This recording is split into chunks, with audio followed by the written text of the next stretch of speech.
Hello and welcome to another episode of Insights from the Couch. I am super excited because I am here with our provider, Alexia, who is joining me for the trauma series, and she's actually going to be sharing some of her story on how she overcame some really remarkable obstacles in her life and all of it to become the therapist that she is today, and everything that's coming in her future, how she sees her future, and how she has been able to use the difficulties in her life to maybe become a more driven and stronger person. So welcome, Alexia. Thank you for having me. Okay, so you came and we did a super short intro for when you did Beyond Foster Care, the group, which, by the way, everybody that's listening right now, we are officially ongoing with the group. So Beyond Foster Care, we're doing it. What are the days that you're doing Beyond Foster Care? So I'm doing it Tuesday nights. I'm doing it from 6:30 to 8 o'clock right here in the Cape Coral office. Okay, so that's 303 Northeast 3rd Avenue, Cape Coral, Florida. Are you thinking of maybe offering some Zoom options or video options too? Yes, absolutely. So if anyone does want to go on Zoom, then that's perfectly okay too. Yeah, so feel free to comment on this podcast episode or reach out to us. My email is it's travelingtherapist1@gmail.com, or you can visit us on our website, thetravelingtherapist.net, to RSVP. The group is also on our Facebook. We Heart Mental Health. You can look us up, the Traveling Therapist LLC on Facebook. So, okay. Give us a little background on what are your credentials, and we'll jump in to the trauma portion of it. Yes. So my credential is LCSW. I just got licensed. Woohoo! Woohoo! Yeah, I'm super excited to be here. That's my only credential as of right now. She just arrived. Arrived. No, but tell us about what you've done, because you've been around for a little while. Definitely. Oh, wow. So basically, as of this is going to be in 2 months, I'm going to be hitting 7 years in the field. Okay, so you haven't just arrived. You've been around the block. I've been around the block, yeah. You just got the license label, but yes. Talking about labels, you just got the license label, but you definitely been around the block. Absolutely. So I pretty much started my career, in child welfare. So I would go to court cases, I'd be advocate, and this was all children 10 and younger. So I would be going to their homes, and of course, I'd be working with the parents, get their care plan, set up permanency. That's definitely how I started. And I actually worked in the same agency that I was adopted from. Oh my gosh. And I got to see my old social worker, and that was quite an interesting experience. Did you have a positive experience with that social worker? I did. Okay, good. I did. That's good. So that was good. So that was good. He was very shocked to see me. He was like, wow, with everything that you've been through, and now you're a social worker. And this was right out of undergrad, and it was really cool. A full circle moment. It was. Okay, so the reason, and I was just telling Alexia that the reason why I wanted to start this series in the first place was because I'm noticing more and more that people are looking for identity. People are looking for labels. They're looking to belong. I was mentioning that I think I've never in my life seen more people taking self-assessments, whether that is doing the love languages test, doing the personality tests, doing the zodiac test. I mean, everything you can think of. People are just trying so hard to figure out what their labels are, whether it's introvert, extrovert, whether it's somebody who's, I don't know, a specific diagnosis, an anxious person, a depressed person, I mean, you name it, they want it.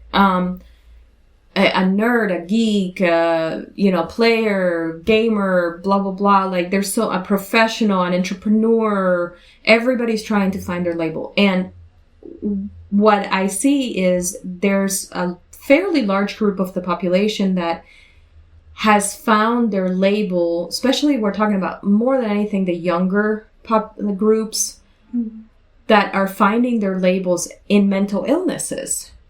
They're finding their label by literally going to their friends and saying like, oh yeah, like I have anxiety too, or I have suicidal thoughts too, or I have had multiple patients that have told me that they feel like for them to belong or to fit into the group that they want to fit into, they had to fake a mental illness. And one of the things that's really concerning about that is that your brain doesn't understand the difference between reality and perceived reality. And so when we say, hey, I have a mental illness to fit in, your brain still thinks that you have a mental illness. And so you say that to yourself enough times, or you spread that around enough time, your brain starts to actually act accordingly. And so that's been something that's kind of raised some red flags for me, and it's something that I feel passionate about. So that's why we started the trauma series, and you have a very particular story, and I found it really interesting because there were so many times when you could have labeled yourself something that would have changed the trajectory of your life completely.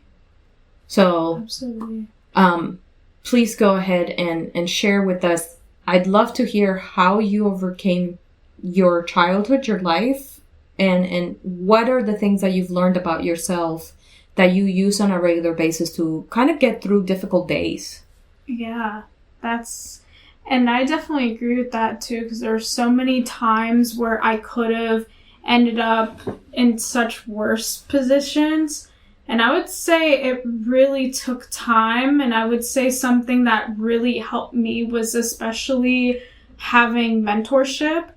Because since I didn't have that parental guidance, and especially not family support, I had to turn to outside perspective. So something that helped me, like especially, because I would say that it didn't really, because graduating high school, well, going even throughout like my childhood, I was always like, you know what, like I'm not going to have any success. I was like I pretty much thought that was it for me. I was like, well, this is my life. This is the cards I was dealt with. Well, this is what it is. And I started rebelling. I started acting out. I was hanging out with wrong people.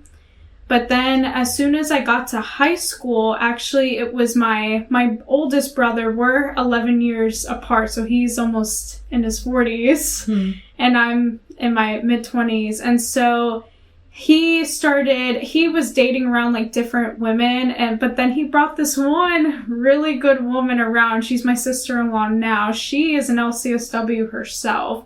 So when we first met, she just started in the field and I was 13 at the time. And so I remember she started talking about the field and everything. I was like, what is that? Like, what is social work? Because I didn't grow up with any mental health. Like, mental health was non-existent, wasn't talked about. Unfortunately, it's still kind of like that now. So us being the only mental health clinicians in the family really has made a big difference. So I was like, oh, what is that? Like, I started getting like more and more interested. And I feel like with her mentorship, that honestly really helped me. And then she connected me to other people in the community. And then I started like asking questions like, oh, what is that? Or what even is mental health? And so I started getting educated on it. And from there, I was like, you know what? I don't have to live this life. I don't have to be around these bad people. I can actually start to form who I actually am. And then when I went to college and then I started and I started at Florida Atlantic University in the the BSW program. There were a lot of assignments, specifically like some of my professors would give these assignments like kind of reflecting on your own life and your own trauma. And I was like, oh, okay. This is definitely eye-opening. And I remember one of my professors like reached out to me and he cried.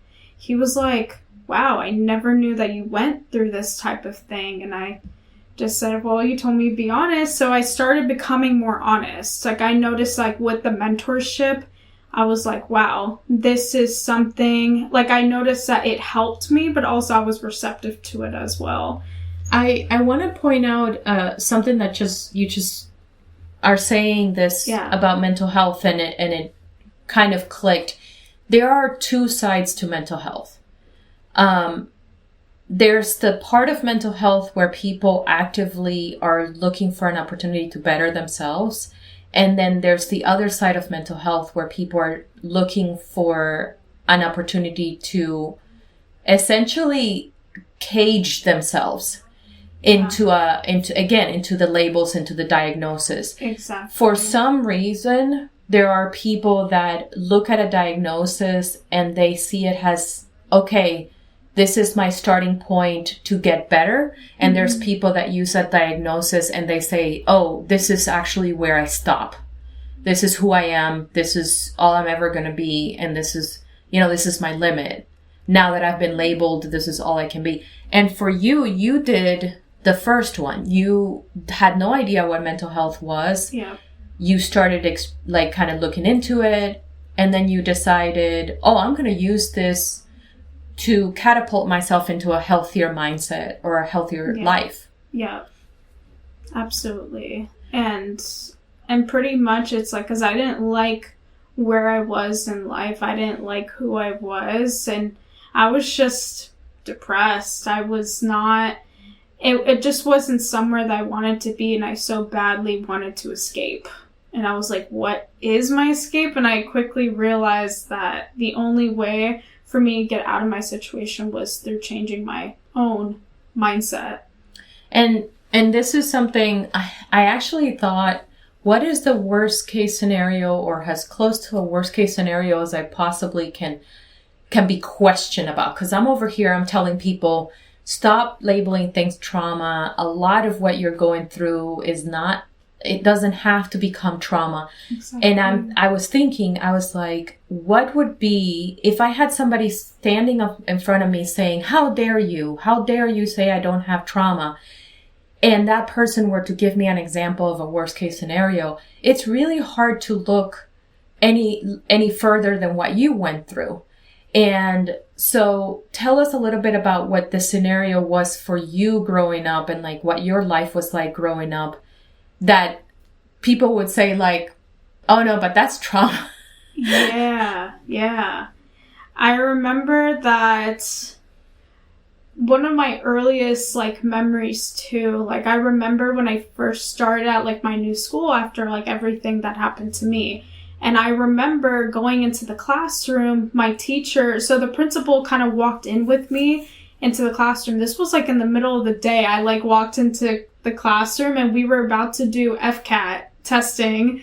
So I remember, and the teacher was like, oh, hi, we have a new student here.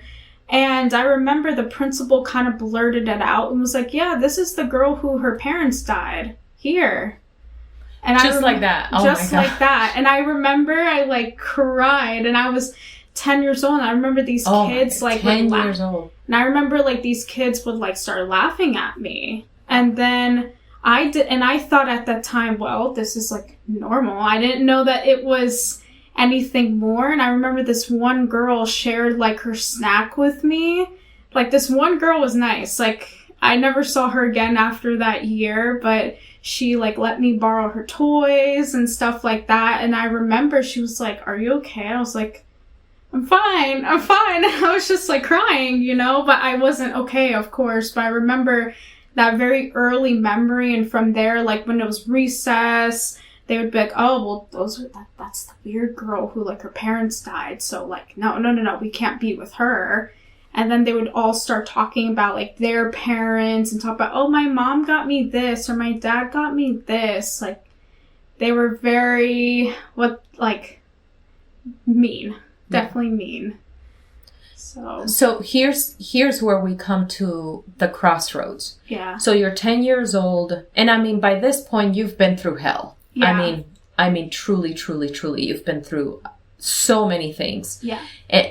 You're 10, but let's think about this scenario. You're 10 years old and you're at a point in your life at such a young age where you have to decide in that very moment, I will either allow this thing to essentially take over my whole identity and turn into just the girl whose parents died and have nothing else going for me, or I have to move past this, or I have to get beyond this point.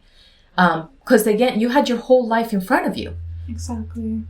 So tell me what you did that continued to kind of push you towards the direction where you are now. Yeah. And did you think about it at the time? Was there anything that you considered at the time where you were like, well, this, even at 10, where you were like, this is what's best, or I need to do this, or... Yeah. I felt like kind of growing up, like that lost feeling. I just felt lost. And I feel like the company that I was with, like in my household, because I saw like a lot of like drinking. There was a lot of, on both sides of my family, there's a lot of substance abuse, particularly with like alcohol, pills, stuff like that. And just in general, a lot of mental health. So I kind of grew up. Now I'm in a different household, and it's like I felt more and more lost in like that feeling of I don't belong. This is not where I'm supposed to be. So I kind of had that feeling from 10 all the way, and I lived there for 12 years up until the age of 20. And that's when I moved out on my own, but I started paying my own bills at 15. But I kind of realized at that point, kind of like growing up more and more, and having like that mentorship, I was like, this is not right. Like, this is not normal. But it took a long time to get there, because definitely through that last year of elementary school and through middle school, I thought it was like, oh, that's normal. That's how that's how I'm supposed to be treated. But then I was like, but in the back of my mind, I was like, something's wrong. So I kind of had like that feeling, but I remember having to grow up very, very quickly. Because I was like, I knew that I was different from like my peers. Because my peers, I would like, why do they get to live like this flexible life? And then there's me. I was like, and I remember they're like, oh, that's the foster kid. That's the foster kid. Because my caseworker would come around my school. They were everywhere. So, because at that time, DCF was still involved in my life. So it's like, that's always like, oh, that's the weird foster girl. Like, oh, who's that adult with her? So it's like always that label.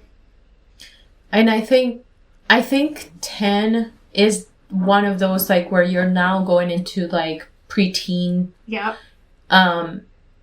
One thing that I think would be helpful for especially if there's any young people listening to this. I don't know how many of our audience is actually young teens and adolescents, but even if you're older than that, but especially for young people, I think that there is a way that you can take back a little bit of control no matter what situation you're in. And it can look like the things that you choose, but it can also look like the things that you choose not to choose. So you can take back control by choosing not to give in to the peer pressure of other people. You can choose to take back control by, even though you can't get out of the situation that you're in, but by trying to find small, independent measures of control. For example, I remember myself growing up, my parents they had a very specific, immigrant parents. They had a very specific set of expectations for me, but I absolutely never received any support as far as tutoring, like my parents sitting with me and helping me fill out homework. No. Yeah. And then I came to the United States when I was 9, and then I became the person for my parents' support. I was the one at 9 years old. I was the one reading English stuff, like the mail for them. I was the one translating. I was the one calling, making phone calls for them, making appointments for them, going with them to the doctors, all that. That was my role. But I remember, even at that young age, telling myself that there were certain things that I could take control over. Whether it was I set my own alarm to wake up, I put out my own clothes. Those were things that I decided for myself. I stopped depending on them to make me lunches. You know, there were things, and you have to grow up fast. Sometimes you have to grow up fast, and you have to make that decision early. But when you're feeling lost, like what you were going through, right? And you're feeling alone, and you're feeling like you don't have control over your life, it's about the little things. And it's about saying, like, knowing that you can say no to some people and some things that may actually bring you down even more. And because you were just talking about the people that you surrounded yourself with, right? I remember I could have very easily become an alcoholic. I mean, I was 5 years old and my dad offered me a beer.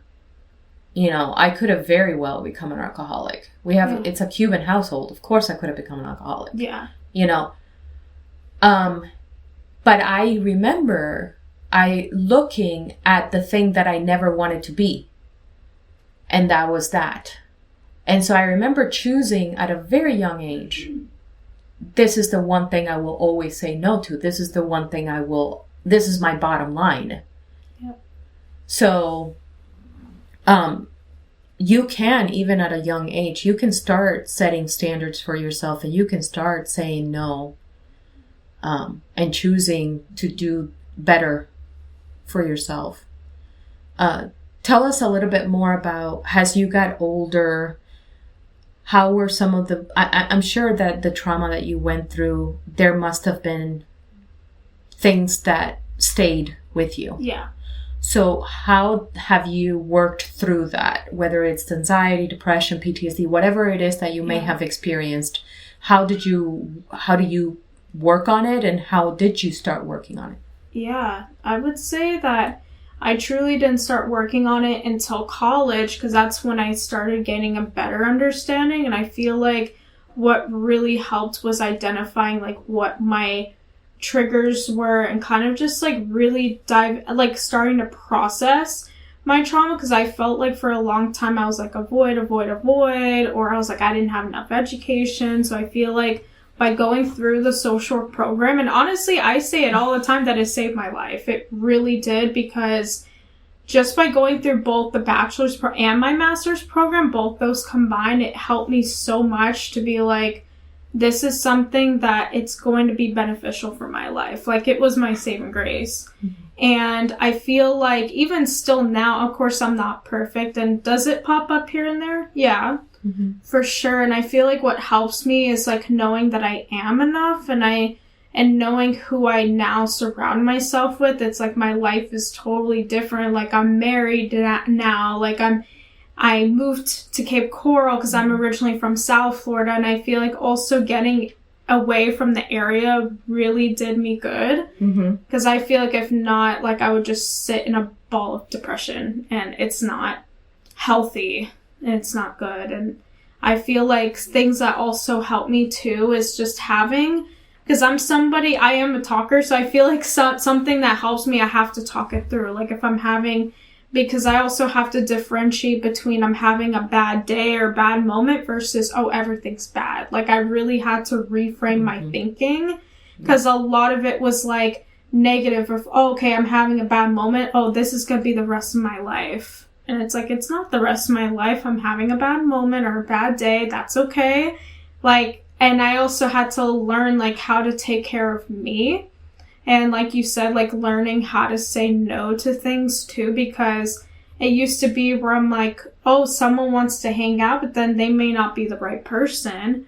or the right crowd. So I'm like, oh yes. Like I used to be a huge people pleaser. Now I'm like, I'm very much like, no, I have to be intentional with who I surround myself with. And especially when I think about, you know, because one day I do want to be a parent myself. I want to be a mother. And I know that I'm like, well, am I going to teach my kids that? Mm-hmm. So I try to think about things like in the long run too. Mm-hmm. And I know that like as I got older too, because there was a point where I didn't go to therapy. Like after DCF like stopped coming around, they stopped mandating therapy.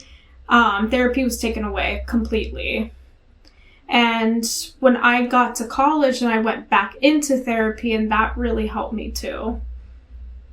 So if you had to give, let's say like the top 4 things that you would recommend for someone who maybe is trying to get themselves out of the state of mind of I am depressed or I am a failure or, you know, that I am. Yeah. If you had a couple of pointers of like what you think would be a good thing to follow, some tools, some recommendations, what do you think are the ones you would mention? The first thing I would say is first to like look at your life and kind of identify like what do you like and not like about your life. Just like really just reflect on that. I would say a second thing is definitely mentorship. I feel like it's really important who you surround yourself with, because who you surround yourself with is who you end up becoming ultimately. And third thing is like definitely therapy is helpful, right? But also not because we're therapists. But yes, not because we're therapists, but really it helps because if you put in the work and if like you really are willing to go, I mean, it really can transform your life. And I feel like another thing, it's really for a pointer is like not only identifying things, not only like mentorship and everything, but you have to want to get yourself out of it. And I feel like that's a huge thing. And just start setting goals for yourself. It can be short-term, long-term, but just give yourself a fighting chance, because at the end, everyone has that fighting chance, but it's whether you want to or not. Yeah, I think that's such a crucial statement, because if you cannot give yourself a fighting chance, nobody else will. And the thing is, it's not that nobody else is going to want to, is that nobody else is going to be able to reach you. Yeah. Because you will put yourself so far out of reach of support. Mentally, psychologically, you will put yourself in a literal cage where no matter how many times people try to reach in and grab you and take you out of it, you will not want to leave. And if you don't want to leave, you will not leave. And so that's the thing about, you may have experienced terrible situations, the death of a loved one, ending up in foster care, bullying, life being difficult. You may have experienced some really remarkable difficulties in your life. But as long as you have the will to change and the will to grow, you can do it. And if you don't know how, find somebody that does. Yep. If you don't know, and it's okay not to know. It's okay not to, like, I have a patient now who's back after a couple years of being gone, and she's the most remarkable woman. She is brilliant, she's gorgeous, she's so capable, but she lacks confidence. Terribly lacks confidence. And I explained to her, I said, confidence is a lot like any other, like building just about anything else. Imagine that you've never built a cake in your life. You've never made a cake in your life. And somebody comes up to you and says, hey, here's all of the makings of a cake. I got some flour, I got some eggs, I got, a whisk, blah, blah, blah. I got an oven. Go ahead and make me a 5-tier cake. You're going to look at the person and you're going to say, I've never made a cake before, let alone a 5-tier cake. That's an insane thing. They're going to say, oh, no. You have all of the tools. you should be able to do it. That's how confidence works, is like people will look at you and they'll say, oh, but you're so pretty.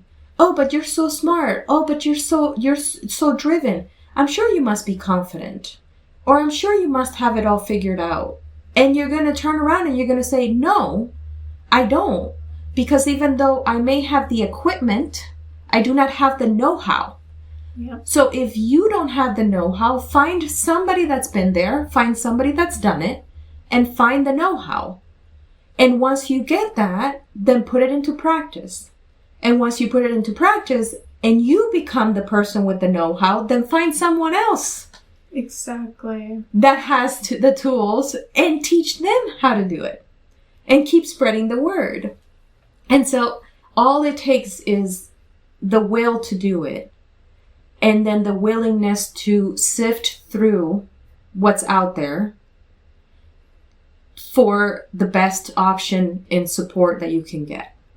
And sometimes a therapist is the easiest option because they're more readily available. It's harder to maybe find like a friend group or sports or something. That might be a little bit harder, depends on your situation. But there's always going to be somebody. Somebody will show up. You just have to be willing to look for it and do the hard work. Absolutely. Okay. Absolutely. Any final words? The biggest thing, just to like piggyback on that, like it's 100%, and just knowing that like you are capable and you are worth working on yourself, because if you don't invest in yourself, how can you allow other people to invest in you? Yeah. And it goes back to like a 180 circle, like how I mentioned how I met my old social worker after so many years. Mm-hmm. Like that's a full circle moment. Even just being able to share my story today, I mean, it feels like a full circle, because it's like it always keeps me in check of like, I know where I was at and now I'm here in the right now, and it's only going to keep going up from here. Absolutely. So I appreciate you bringing me on. Thank you so much for joining me. Again, we're super excited about Beyond Foster Care Support Group. It's free to the community. You guys are welcome to find it on Facebook. We have it as an event on there. Message us if right now it's a super small group because we just started it. So if you do want to do the online version, just message us so that we can send you a link and we can facilitate that.